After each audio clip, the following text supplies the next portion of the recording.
Hello and welcome to Nigel's Workbench. On the workbench today we have a package. Right. And here we have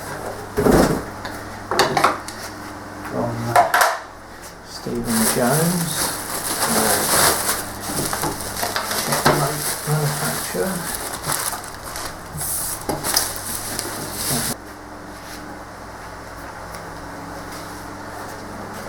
As you can see, this is just a stand or garage, as we like to call it, for retro computers. It's very sturdy.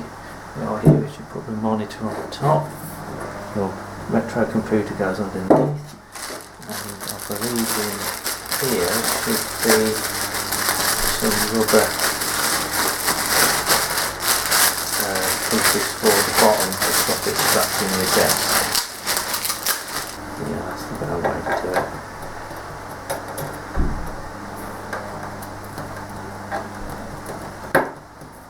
Like that.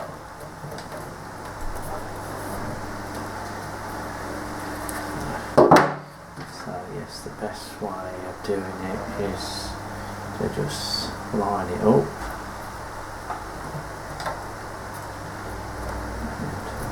and push it on like that.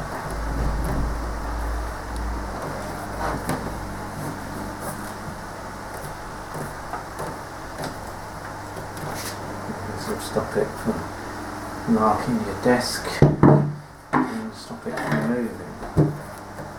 So yeah, that's pretty steady there, that won't slide anything. Yeah. That's pretty good. Hello and welcome to Nigel's Workbench. On the table today we have the Checkmate Garage, and I'm just going to try it with a few different computers that I've got. So this is my main Commodore 64. This is my new old Bush analog TV. Switch that on. I know it's not really about the thing, but that's not a bad picture really. And you can push the Commodore 64 will go all the way underneath. The mains cable gets in the way a little bit, but it will do it. It's probably best to leave it sort of like that. Maybe put the disk drive on the side. I'll get the disk drive and see.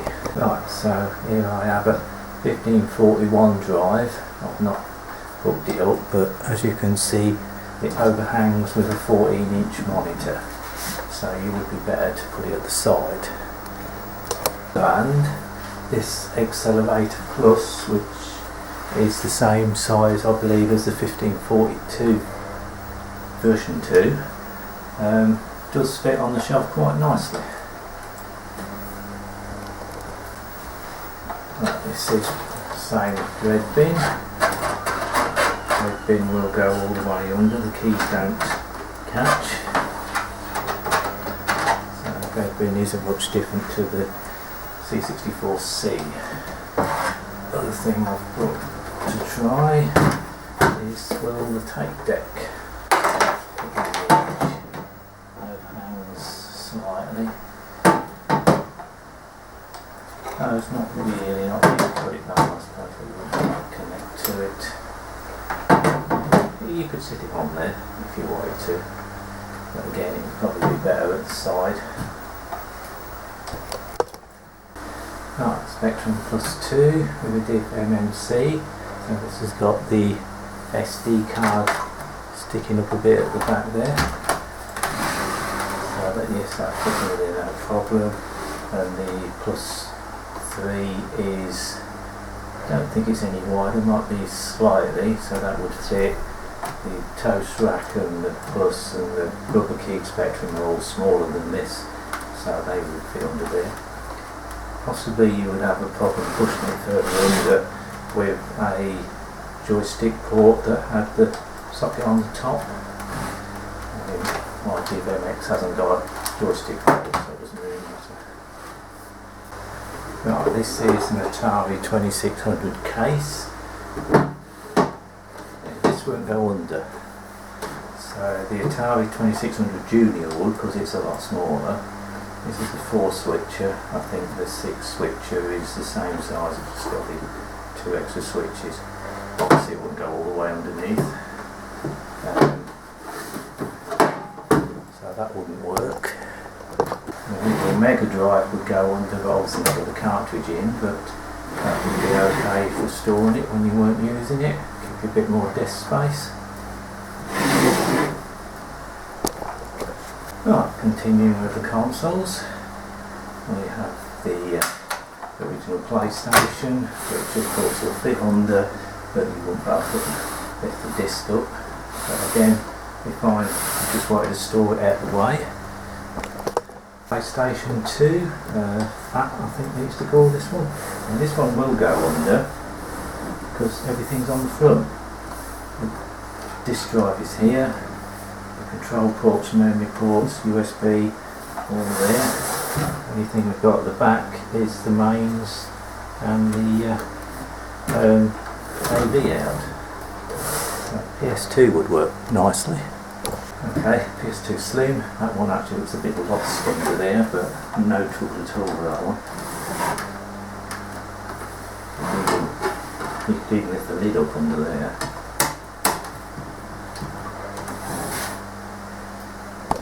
Same applies as the Fat, obviously everything's in the front.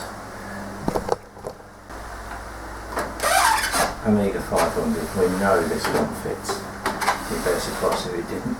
You can fit an external drive to the left or the right of the monitor. Obviously if you had a bigger monitor you wouldn't have room to do that. Push the computer all the way back.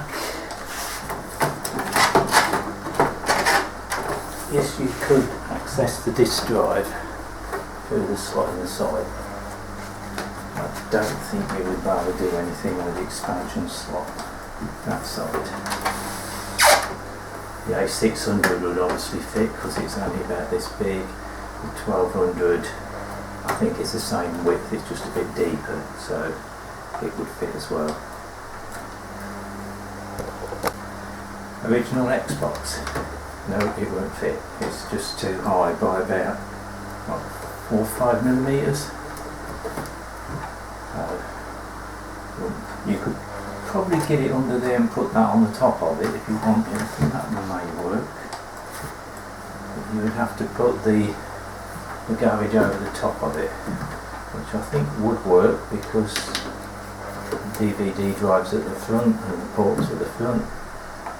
The main supply and TV is at the back, so yeah, you could probably get away if you didn't want to move it out again.